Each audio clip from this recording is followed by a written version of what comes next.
Mesdames, Messieurs, bonjour, bienvenue sur Elvic TV. Il est 8 h en temps universel. Merci de nous retrouver pour cette première page informative sur l'actualité politique, économique, sociale, diplomatique de la Côte d'Ivoire et de l'Afrique dans son ensemble. Vous êtes en compagnie d'Isa Kofi depuis Bamako au Mali. Voilà, je vous invite, si vous ne l'avez pas encore fait, à vous abonner sur Elvic TV pour recevoir les alertes et les notifications chaque fois que nous postons une nouvelle vidéo. Alors sans trop tarder, rentrons donc dans le vif du sujet. Aujourd'hui, mercredi 19 mars 2025, le journal officiel de la République française va publier dans ses colonnes cette décision importante pour l'avenir politique de la Côte d'Ivoire qui concerne le président Tidiane Thiam, comme nous l'annonçait le journal Le Monde. Aujourd'hui même, le journal officiel va donc mettre fin au suspense créé en Côte d'Ivoire. Le président Cheikh Tidiane Thiam sera exclusivement de nationalité ivoirienne, contrairement à ce que le RDR et certains sbires qui sont des sous-traitants pour ce gouvernement aux abois disent. Le président Thiam est apte à postuler à la candidature pour la présidence de la République de Côte d'Ivoire. Le petit-neveu du président Félix Houphouët-Boigny, qui après une carrière avec beaucoup de succès à l'international, a décidé de venir en Côte d'Ivoire pour aider son pays, pour permettre à ce pays d'aller de l'avant. Il sera donc libéré de ses obligations avec l'ex-puissance coloniale et pourra ainsi se présenter à l'élection présidentielle à venir en octobre 2025. Si cette élection se tient sur le RDR dirigé par Alassane Dramane Ouattara, qui a violé la constitution de la Côte d'Ivoire pour un troisième mandat illégal et anticonstitutionnel, permet que l'élection se déroule dans de bonnes conditions, c'est-à-dire en respectant les règles.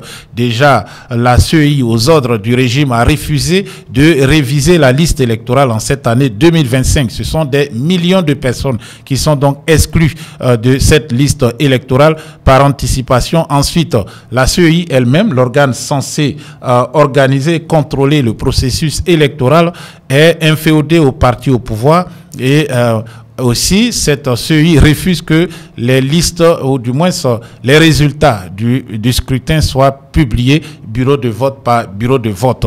Alors, il y a un test très important qui commence dès ce mercredi 19 mars.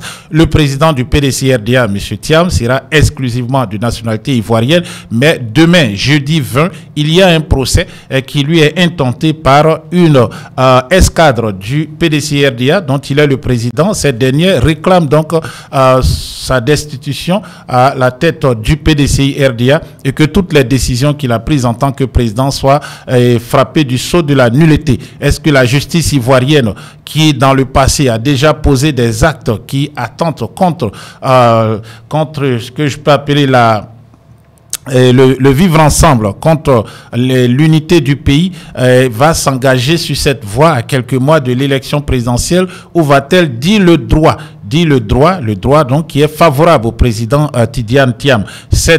Donc je peux dire que la décision, si elle est prise par cette justice aux ordres du régime, empêchera M. Thiam d'être candidat et le rendra automatiquement pour leur apatrie.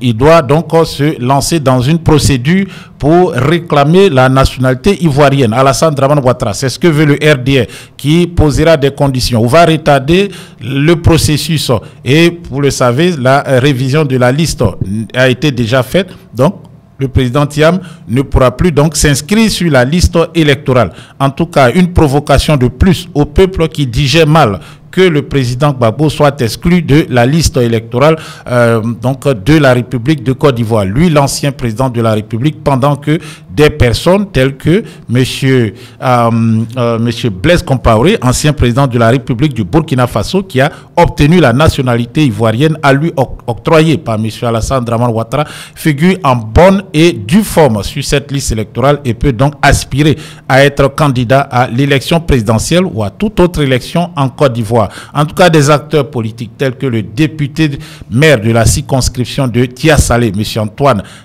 Assalé Tiemoko ne comprennent pas ce débat alimenté par les sbires du RDR sur la question de la nationalité du président Tidiane Thiam en se prévalant de l'article 48 qui est très clair. C'est uniquement le gouvernement, le président de la République, chef du gouvernement à l'époque et à partir de 1990-91, donc le premier ministre, chef du gouvernement, qui peut prendre cette décision unilatérale donc de retirer la nationalité ivoirienne à un citoyen ivoirien qui a pris une autre nationalité, la nationalité d'un pays étranger. Voilà, écoutons donc le député Assalé Tiemoko. Dans les années 70, le président Fauboigny avait voulu introduire la double nationalité en Côte d'Ivoire. Il avait le Parlement à sa disposition. Un Parlement monocolore, absolument tous PDCI. Mais les Ivoiriens, à travers leur Assemblée nationale, avaient rejeté la notion de double nationalité.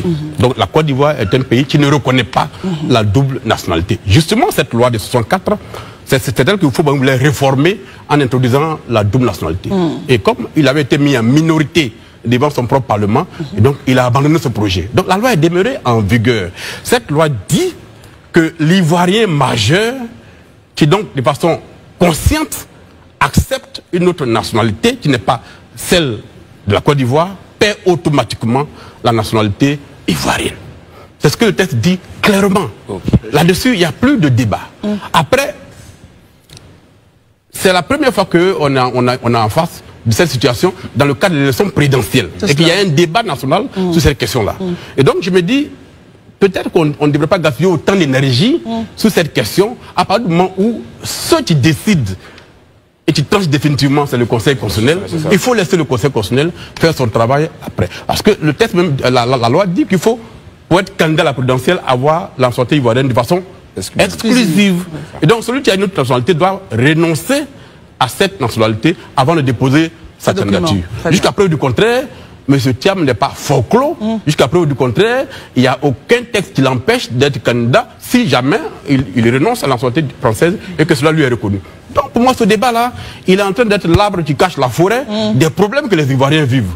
Moi, je veux qu'on revienne, qu'on ramène l'église et la mosquée au cœur du village et qu'on pose les problèmes des Ivoiriens pour qu'on en débatte. Plutôt que de nous perdre le temps sur des questions juridiques, alors même que très souvent, beaucoup qui en parlent n'ont pas le talent de leur ambition. Voilà, vous avez écouté le député Antoine Assalé Tiemoko qui s'exprimait sur la question, donc, cette fameuse loi, bon, cet article du Code de la nationalité ivoirienne sur lequel se base le RDR, sachant bien que le président Tidiane Thiam, né d'une mère ivoirienne, d'un père français, n'est pas touché par, donc, par la loi elle-même et puis même par d'autres ramifications possibles. On essaie donc de déplacer le débat politique pour éviter de faire le débat sur les 15 années de gestion de pouvoir par le RDR et Alassane Dramane Ouattara qui ont dilapidé des milliers de milliards, une dette aussi énorme, une dette exorbitante de plus de 40 000 milliards qui n'a servi à rien. L'argent a été utilisé à des fins, donc à des détournements massifs. L'argent a été caché dans des comptes à l'étranger que le prochain gouvernement devra tout faire pour ramener en Côte d'Ivoire. Pendant ce temps, le régime emploie, le régime paye des sous-traitants avec l'argent du contribuable, cet argent détourné des caisses de l'État de Côte d'Ivoire, et ceux-ci sont sur les réseaux sociaux, de même que dans les médias publics, pour dénigrer les acteurs politiques tels que le président Tidiane Thiam. Un de ces mercenaires du nom de Saïd Mbombo Penda, de nationalité camerounaise, naturalisé ivoirien, a eu ses propos calomnieux à l'endroit du président du PDCI RDA et de toute la diaspora ivoirienne, des millions d'Ivoiriens à l'étranger qui pensent au quotidien à leur pays et qui souhaitent revenir un jour pour contribuer au développement de ce pays. Saïd Mbombo Penda a dit ceci à Tidiane Thiam ainsi qu'à tous ces Ivoiriens d'origine qui ont acquis une autre nationalité. Pardonnez, enlevez vos bouches dans nos affaires. Vous n'êtes plus Ivoirien, ne venez pas créer des troubles dans notre pays pour aller ensuite la couler douce dans vos deuxième, voire troisième pays. Nous avons découvert le cas de Thiam et il sera radié de la liste électorale, tout comme il est inéligible. que les autres binationaux d'origine ivoirienne, majoritairement de la diaspora, s'abstiennent de s'inscrire frauduleusement sur notre liste électorale, à plus forte raison de voter. Bonne suite du Ramadan et du carême aux musulmans et aux chrétiens. Ce qui est vrai est vrai. Vous comprenez donc cet imposteur qui a été chassé de la prestigieuse chaîne de la télévision, qui d'ailleurs n'aurait jamais dû être embauché, voilà, et qui a été chassé de la BBC, cette prestigieuse chaîne anglaise qui a fait l'histoire du monde. C'est d'ailleurs sur la radio BBC que le général de Gaulle s'est adressé aux Français depuis Londres, les appelant à la résistance face à l'occupant allemand en juin 1940. Cet individu avait été recruté sûrement avec un CV coloré, des mensonges, et lorsqu'ils se sont rendus compte à la BBC qu'il n'était qu'un faussaire, il a été chassé. Il a trouvé un nouveau point d'ancrage en Côte d'Ivoire, à Abidjan, aux côtés d'Alassane Dramane Ouattara, qui sert de mercenaire de la plume sur les réseaux sociaux pour dénigrer et salir des honnêtes citoyens tels que le président Tidiane Thiam, qui a fait la fierté de la Côte d'Ivoire à l'international. Il fut le directeur du Crédit Suisse en Suisse et le directeur de Prudential. Et ce personnage lugubre, aux idées obscures, sombres, est allé en Suisse prétextant mener une enquête contre le président Tidiane Thiam pour montrer qu'il aurait, au cours de ses fonctions de directeur général de l'une des plus grandes banques de Suisse et du monde, usé de faux, par exemple pour espionner ses collaborateurs et même éviter de payer ses impôts. Le président Thiam, au cours de son intervention à Paris le 15 mars dernier, a déclaré qu'il allait saisir la justice concernant ces accusations venant de ce personnage, mais aussi d'un autre aussi triste que célèbre dans la tristesse, un certain Yacouba Doumbia, qui est à la tâche aussi pour désinformer pour le compte du RDA. Les fake news, le RDA est aujourd'hui le principal artisan des fake news en Côte d'Ivoire, alimenté par des personnages aussi sombres qui n'ont en tout cas aucune retenue, aucune aussi, dirais-je, aucune éducation face à des leaders politiques de la trempe du président Tidiane Thiam. Cela est répugnant et est vomi, exclu, même par des personnes qui ont travaillé ou qui ont été proches de ce régime moribond du RDR. L'ancien Gon Coulibaly, neveu de l'ancien premier ministre Amadou Gon Coulibaly, qui a été, on le sait aussi, présumément assassiné par les sbires du RDR, qui n'avait aucune intention donc de transmettre le pouvoir à une autre personne. M. Ouattara n'avait aucune intention de transmettre le pouvoir. Il avait choisi Gon Coulibaly et ensuite Gon Coulibaly est mort mystérieusement, comme beaucoup d'autres leaders politiques, ce qui a permis à Alassane Dramane Ouattara de revenir dans la course. Bon, cela ne lui permettait pas, mais il est revenu dans la course le 6 août 2020 pour se déclarer candidat prétextant de cas de force majeure, parce que M. Gon était décédé et il n'a pas eu le temps de préparer un autre candidat. Aujourd'hui, 5 ans après, Alassane Dramane Ouattara n'a toujours pas pu préparer un autre candidat et aspire à un 4e mandat tout aussi illégal que le 3e à la tête de la Côte d'Ivoire. Ce dernier, Alassane Dramane Ouattara, s'apprête donc à déclarer sa candidature en éliminant les autres. Le neveu de l'ancien Premier ministre, qui est mort, comme je le disais tantôt, dans des conditions, dans des circonstances troubles, est intervenu au micro d'un de nos confrères à Paris pour dire tout ce qu'il éprouve comme dégoût pour ce parti qui a fait rentrer la cocaïne, la drogue, tout ce qui est mauvais, le vice et tout ce qui est, on peut dire, immoral, surtout en ces temps de carême. En tout cas, pour dire tout le dégoût qu'il a de ces gens qui ont fait rentrer toutes ces choses en Côte d'Ivoire. Écoutons-le. On voit cela. Je pense que moi, l'ancien Gon Coulibaly, et je l'ai dit à une interview une fois, que la drogue, je l'ai découvert dans ce gouvernement. Je le dis. Les mots sont forts, mais c'est la description, c'est ma réalité à moi. J'ai connu la cocaïne dans ce gouvernement. Peut-être que j'étais un peu trop jeune pour savoir que ça existait dans d'autres gouvernements, mais c'est dans ce gouvernement-là que j'ai vu des amis à moi, des connaissances à moi, j'allais dire, accro à la cocaïne. C'est dans ce gouvernement que j'ai vu des commissaires de la police criminelle être mêlés à des histoires de cocaïne. C'est dans ce gouvernement que j'ai vu des soupçons planer sur le ministre de l'Intérieur, Feu Ahmed Bakayoko, sur des problèmes de cocaïne, de drogue.